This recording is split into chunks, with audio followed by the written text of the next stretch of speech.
Throughout our movement, we use common frameworks to help us understand how we think about leadership, how we think about teams, how we think about planning, and how we think about our outcomes. And today I'm going to do a brief review of each of those, but my main objective is to show you how these four relate to one another.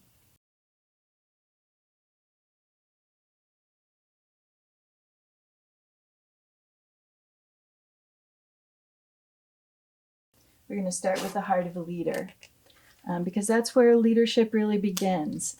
What is my attitude as a leader?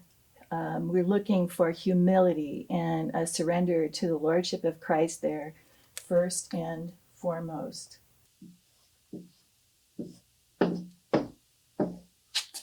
As you know, in our leadership framework, we have four roles of a leader. There's the leader as direction setter, answers the question, where are we going?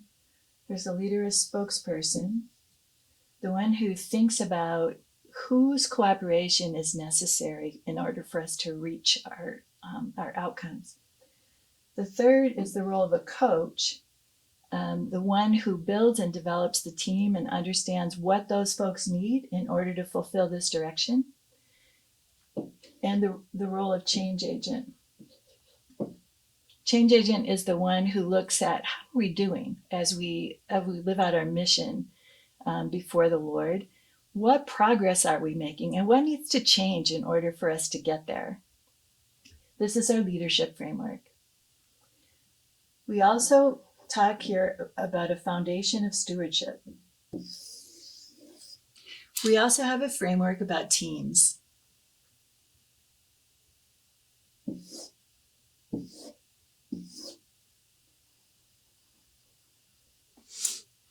And our team framework shows that we share a common purpose,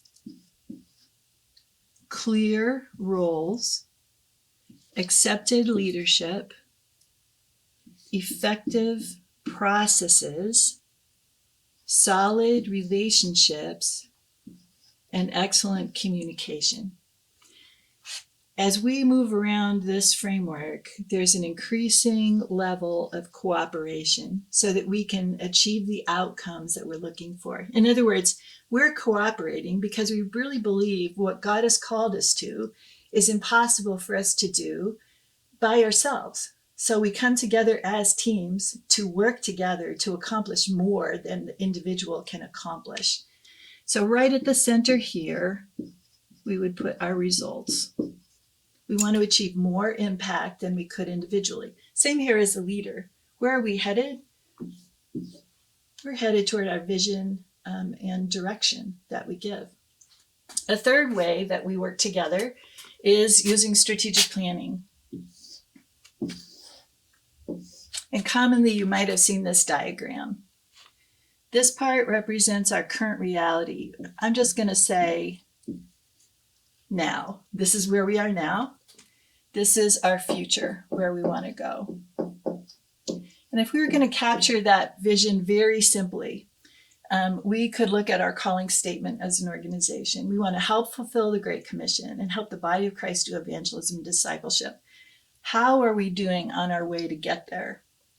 Every leader has to think about what resources do we have and what resources do we need?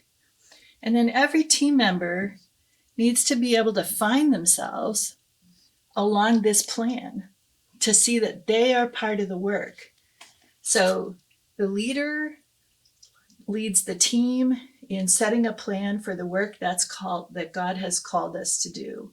And then finally, we call this our movement framework, or the outcomes that we're seeking.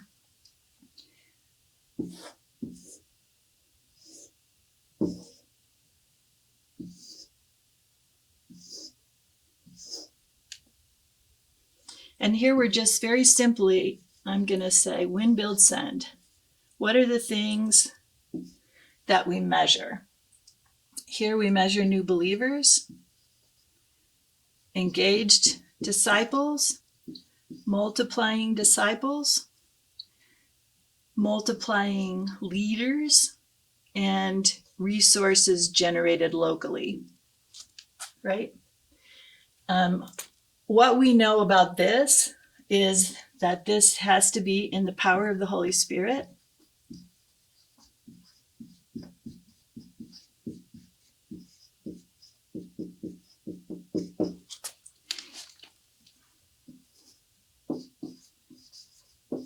On a foundation of prayer. This work we do, no matter how much planning we do, totally depends on the Lord answering our prayers for the people who are already on his heart. And so we look at these four. This is a brief summary of what they are. Okay, so when we start to look at how do these four fit together, there are four what I would call integrating questions. The first one that most people ask if they're part of something is, where are we going? Well, the leader as direction setter pulls the team into the strategic planning process, which helps the team with a common purpose. They understand why they are part of this work, right? Here's why we're a team, because we cannot do this individually. The leader doesn't just go off into a room and cook up a strategic plan by themselves. They involve the team in this process so that every person is able to have some ownership in the plans along the way. They know what the outcomes are and they know their part. The second question that I think is an important one as people look at where are we going, it's like, well, what's my part? Who does what? And that's where the team leader as a coach involves the team in establishing clear roles. The clear roles actually show up on this plan, and it might be as simple as, Andrew has this step of the plan. Betty has this step of the plan. Charlie has this step. And so they can see themselves here. How is that process worked out? It's a little tool that we use called the position focus, where the staff members' ministry goals or objectives and their growth goals, their development goals individually, are put together to create a common set of expectations between the team leader and the team member so that they're clear about, hey, this is on my position focus. I'm going to have some accountability. The goal in this conversation with the position focus is that the staff members is clear about the team leader's expectations, and the team leader is clear about what the team member might need in order to accomplish that. That should be an ongoing conversation throughout the year. The other thing that this tool, that when we begin to assign people work or give people work to do that's part of the strategic plan, it also establishes accepted leadership. So Andrew is leading on this step. Betty and Charlie are able to follow Andrew's lead. He has the responsibility. Same thing here with Betty. The part that she's working on, Andrew and Charlie are going to work with her to support her in that, and so on. Very often what we've seen with teams is that we spend a lot of effort on solid relationships and excellent communication. But the problems actually often come here, is that it's not clear whose responsibility is what, and so nobody knows who to look to for decisions or actions to move forward.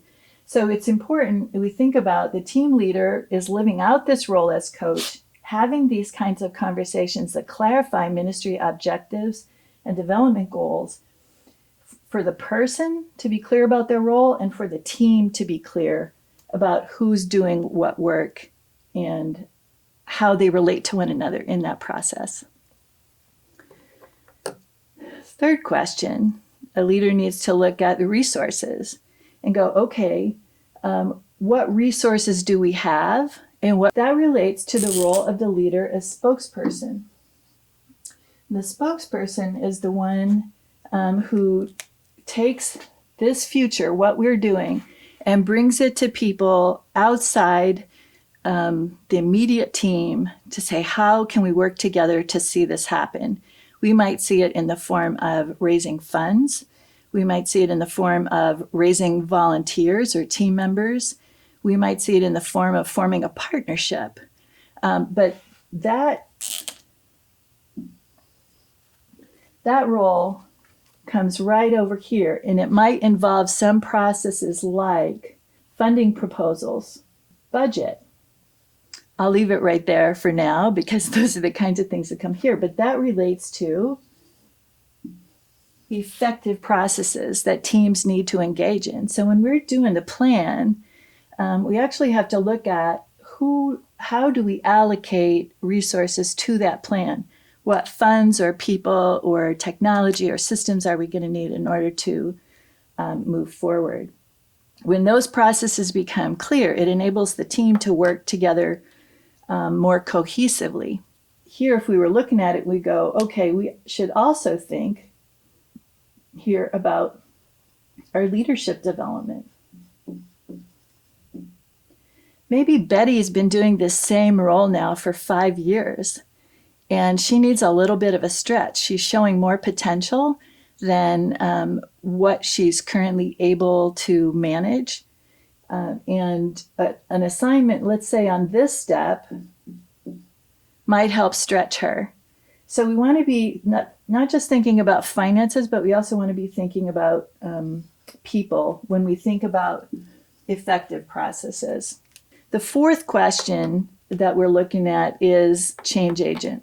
A change agent is the one who asks the question, what progress are we making? How are we doing? And so that again is part of effective processes. The key tool there is evaluation.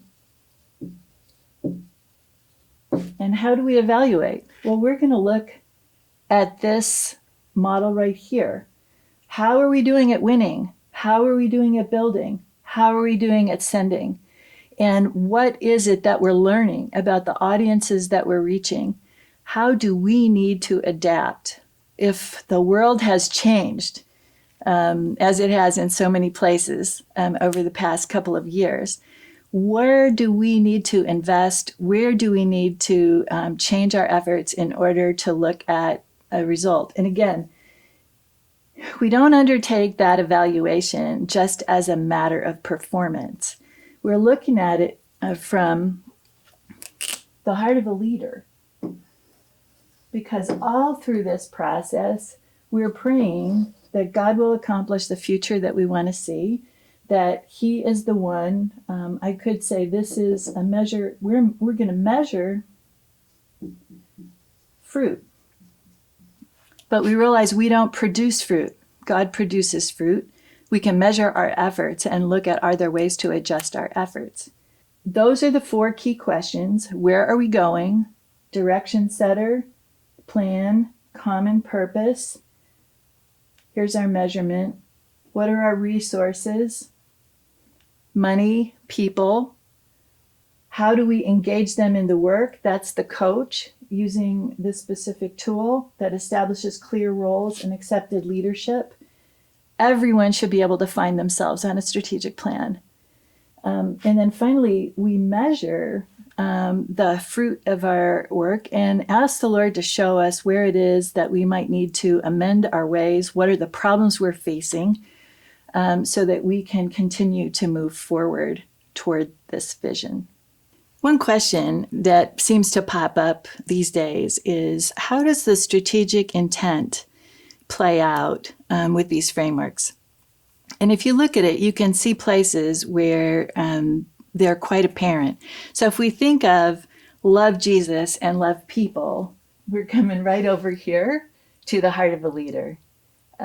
What's going on in my own relationship with the Lord, and how am I loving Him? How am I loving people? I would say that comes right down here to solid relationships on our teams. it comes out right here in evangelism and in discipleship.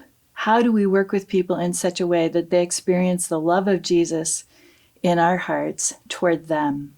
It's all through our work, basically. Our teamwork would be characterized by a love for Jesus and a love for each other. The second intent is to focus on our strengths. This is one of those places where I feel like every country has to understand a little bit of what their strengths are. We would tend to think of our global movement, one of our key strengths is right here, win, build, send. Let's focus on that. Are there partners that we can work on to equip or to train? Partnering in the last 10 years has become one of those strengths that is something new that the Lord has given us. There are other places to look at within a ministry to say, where is it that we need to focus in order to really live out those strengths? But that will be individually determined as a nation. The third one is to pioneer into the missional gap.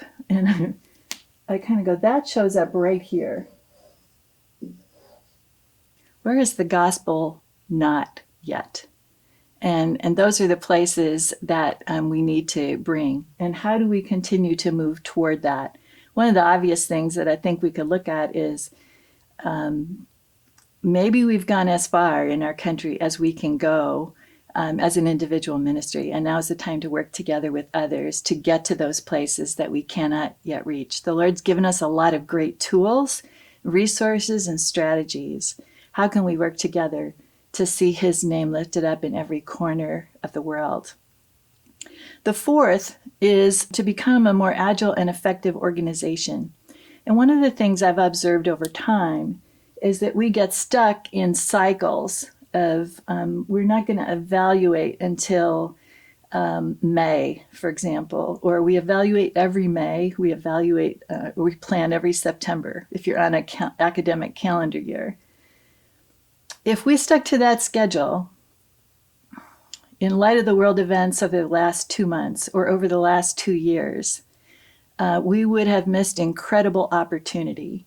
So the idea of becoming a more agile and more effective organization means we need to be able to do this kind of evaluation more frequently. We need to be able to update our plan more frequently, whether it's quarterly or every 6 months at least. We need to be updating the circumstances that we're dealing with, which means this leader needs to be paying attention to what's happening outside the ministry.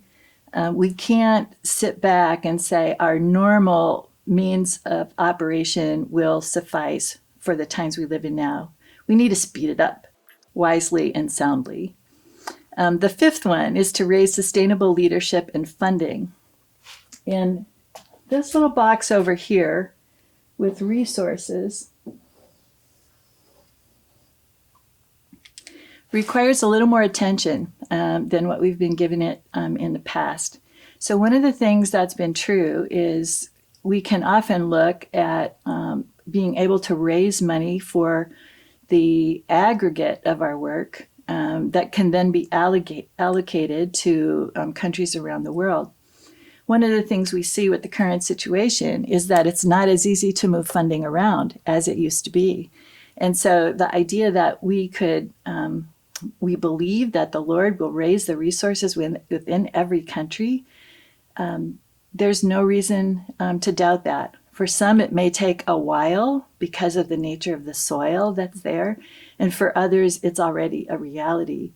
Any way you look at it, we want to see funding locally as a result of a growing movement. When the movement is growing, we tend to see resources generated locally.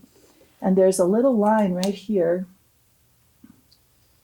right in the middle of build, where we move from ministry to movement. When a ministry begins to generate its own leaders and its own resources, it's well on its way to becoming sustainable over time. Sustainable leadership requires attention. It's not rocket science, but I do say it requires the diligence of a rocket scientist in order to actually do it. paying attention to who's doing what on your team and what will stretch their faith, what will stretch their competence, what will build deeper character in them is one of our obligations as leaders. The greater intention that we spend toward that will always result in a growth of our workforce because people will know that they matter and that we're investing in them.